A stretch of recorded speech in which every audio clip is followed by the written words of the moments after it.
Hi guys, welcome back to my YouTube channel Sushmita Jai Kannada vlogs. ನಾನು ಸುಷ್ಮಿತಾ ಜೈ. So ನನ್ನ ಇವತ್ತಿನ recipe ಬಂದುಬಿಟ್ಟು ಬಿಸಿಬೇಳೆ ಭಾತ್ನ ನಾವು ಯಾವ ರೀತಿ ಮಾಡೋದು ಅಂತ ಇವತ್ತಿನ ರೆಸಿಪಿಯಲ್ಲಿ ತೋರಿಸ್ಕೊಡ್ತಾ ಇದ್ದೀನಿ.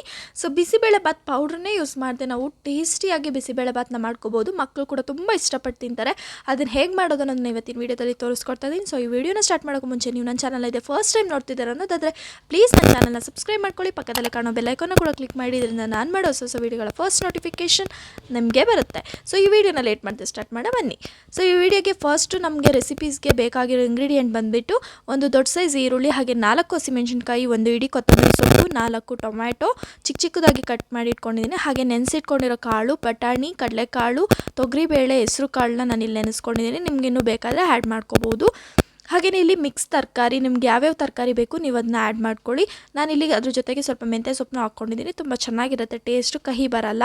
ಹಾಗೆಯೇ ಇಲ್ಲಿ ಇದನ್ನೆಲ್ಲ ಪ್ರಿಪೇರ್ ಮಾಡ್ಕೊಳ್ಳುವಾಗಲೇ ಅಕ್ಕಿ ನೆನೆಯೋಕೆ ಹಾಕ್ಕೋಬೇಕು. ನಾನಿಲ್ಲಿ 1.5 ಗ್ಲಾಸ್ ಅಕ್ಕಿನ ನೆನೆಯೋಕೆ ಹಾಕ್ಕೊಂಡಿದ್ದೀನಿ.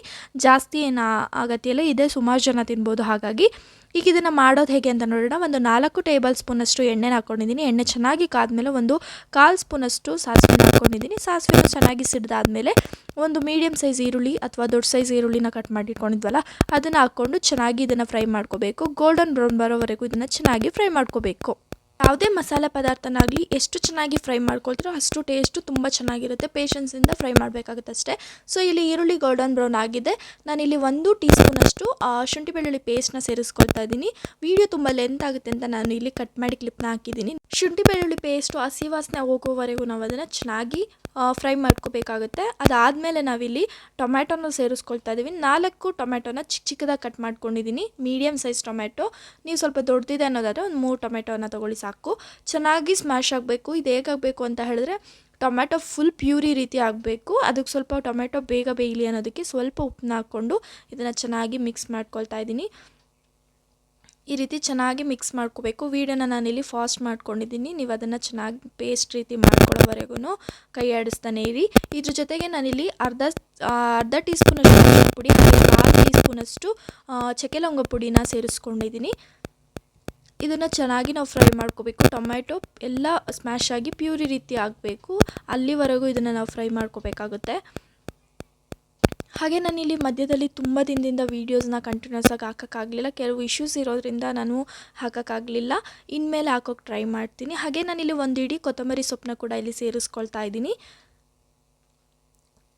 ಕೊತ್ತಂಬರಿ ಸೊಪ್ಪನ್ನು ಹಾಕಿಬಿಟ್ಟು ಚೆನ್ನಾಗಿ ಇದನ್ನು ಮಿಕ್ಸ್ ಮಾಡ್ಕೋಬೇಕಾಗುತ್ತೆ. ಇದಕ್ಕೆ ಯಾವುದೇ ರೀತಿಯ ಟೊಮೆಟೊ ಬಾತ್ ಪೌಡ್ರನ್ನ ನಾನಿಲ್ಲಿ ಯೂಸ್ ಮಾಡಿಲ್ಲ. ಎಲ್ಲ ನ್ಯಾಚುರಲ್ಲಾಗಿ ಮನೆಯಲ್ಲೇ ಸಿಗುವಂಥ ಇಂಗ್ರೀಡಿಯೆಂಟ್ನ ಯೂಸ್ ಮಾಡಿಕೊಂಡು ಬಿಸಿಬೇಳೆ ಬಾತ್ ಟ್ರೈ ಮಾಡಿರೋದು. ತುಂಬಾ ಟೇಸ್ಟಾಗಿರುತ್ತೆ. ಖಂಡಿತವಾಗ್ಲೂ ಒಂದು ಸಲ ಟ್ರೈ ಮಾಡಿ ನೋಡಿ. ಈಗ ಕೊತ್ತಂಬರಿ ಸೊಪ್ಪನ್ನೆಲ್ಲ ಹಾಕಿ ಚೆನ್ನಾಗಿ ಫ್ರೈ ಆದಮೇಲೆ ಇಲ್ಲಿ ಕಾಳುಗಳ ಎಲ್ಲ ನಾವು ನೆನೆಸಿಟ್ಕೊಂಡಿದ್ವಲ್ಲ ಅದನ್ನು ಹಾಕ್ಕೊಂಡು ಅದನ್ನ ಒಂದು ಸಲ ಮಿಕ್ಸ್ ಮಾಡ್ಕೋಬೇಕು ಚೆನ್ನಾಗಿ.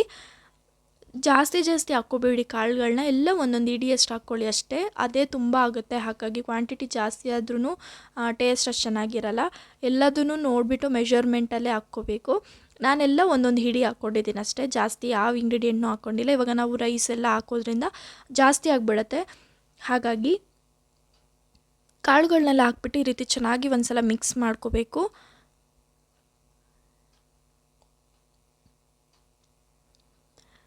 ಎಲ್ಲ ಮಿಕ್ಸ್ ಆದಮೇಲೆ ನಾವು ಕಟ್ ಮಾಡಿ ಇಟ್ಕೊಂಡಿರೋ ಮಿಕ್ಸ್ ತರಕಾರಿನ ಕೂಡ ಇದ್ರ ಜೊತೆ ಸೇರಿಸ್ಕೊಳ್ತಾ ಇದ್ದೀನಿ. ನಾನಿಲ್ಲಿ ಕ್ಯಾರೆಟ್, ಬೀನ್ಸ್, ಹಾಗೆ ನವಿಲುಕೋಸು, ಸ್ವಲ್ಪ ಮೆಂತ್ಯ ಸೊಪ್ಪನ್ನ ಸೇರಿಸ್ಕೊಂಡಿದ್ದೀನಿ. ನಿಮಗಿನ್ನೂ ಎಕ್ಸ್ಟ್ರಾ ಏನಾದರೂ ವೆಜಿಟೇಬಲ್ಸ್ ಆ್ಯಡ್ ಮಾಡ್ಕೋಬೇಕು ಅನ್ನೋದಿದ್ರೆ ಖಂಡಿತವಾಗ್ಲೂ ಆ್ಯಡ್ ಮಾಡ್ಕೋಬೋದು. ಇನ್ನೂ ಟೇಸ್ಟ್ ಚೆನ್ನಾಗಿರುತ್ತೆ.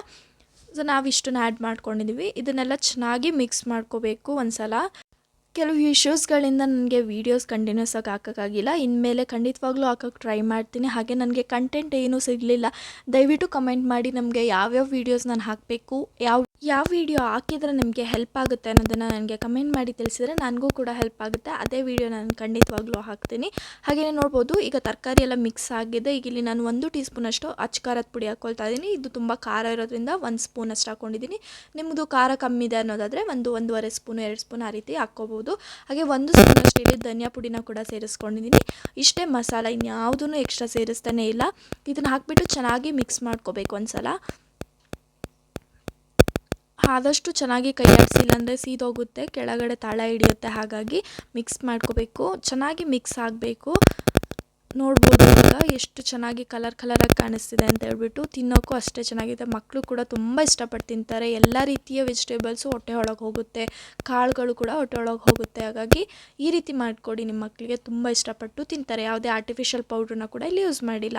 ಹಾಗೆಯೇ ಮಸಾಲೆ ಎಲ್ಲ ಮಿಕ್ಸ್ ಆದಮೇಲೆ ಇಲ್ಲಿ ನಾನು ನೆನೆಸಿಟ್ಕೊಂಡಿರೋ ಅಕ್ಕಿನ ಹಾಕ್ಕೊಂಡಿದ್ದೀನಿ. ಆದಷ್ಟು ರೇಷನ್ ಅಕ್ಕಿನೇ ಯೂಸ್ ಮಾಡಿ. ರೇಷನ್ ಅಕ್ಕಿನ ಯೂಸ್ ಮಾಡಿಕೊಂಡ್ರೆ ಚೆನ್ನಾಗಿ ಏನಂತಾರೆ, ಚೆನ್ನಾಗಿ ಅನ್ನ ಎಲ್ಲ ಮೆತ್ತಗಾಗುತ್ತೆ, ಚೆನ್ನಾಗಿರುತ್ತೆ ತಿನ್ನೋಕ್ಕೆ.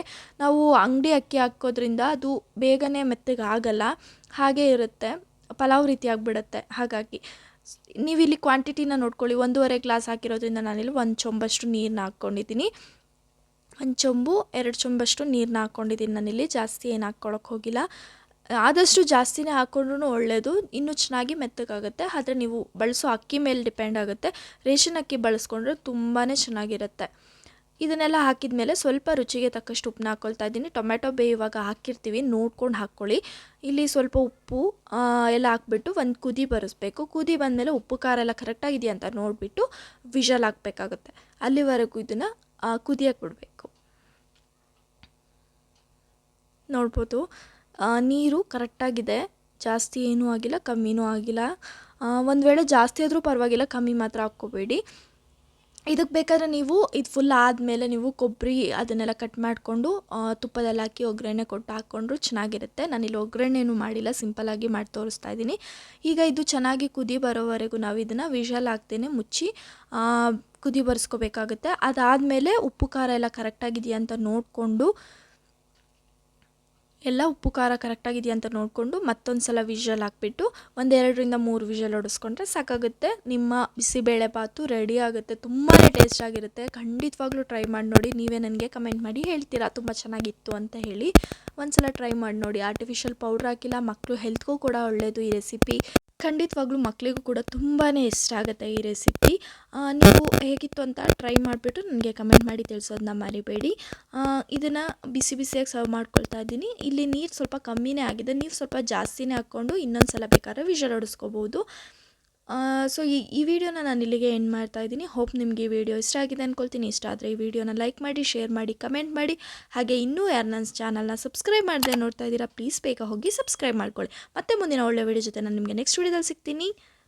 ಅಲ್ಲಿವರೆಗೂ ಬಾಯ್ ಬಾಯ್. ಹಾಗೆ ನನ್ನ ವಿಡಿಯೋನ ಇಲ್ಲಿವರೆಗೂ ನೋಡಿದ್ದಕ್ಕೆ ಥ್ಯಾಂಕ್ ಯು ಸೋ ಮಚ್.